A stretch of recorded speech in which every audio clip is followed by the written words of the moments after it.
ఓం శ్రీమాత్రే నమః. శ్రీ లలితా సహస్రనామ స్తోత్రంలో 466వ నామమైన క్షోభిణి అర్ధవివరణ. ఓం క్షోభిణ్యాయ నమః. క్షోభిణి క్షోభించినది అని అర్థం. అమ్మవారికి కొన్ని సమయాల్లో క్షోభింప చేయవలసిన అవసరం వస్తూ ఉంటుంది.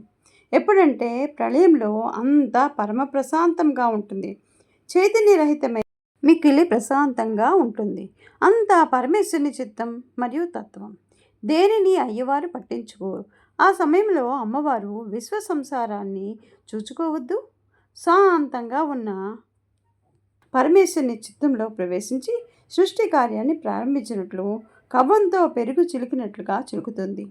దీన్నే మదించడము లేక క్షోభించడము అని అంటారు.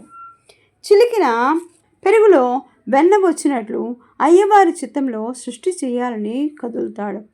దీనినే ఇచ్ఛాశక్తి అంటారు. అందువల్ల పరమేశ్వరుని ప్రశాంత చిత్తాన్ని మదించి సృష్టికి ఉన్ముఖుణ్ణి చేస్తుంది అని నామ అర్థం.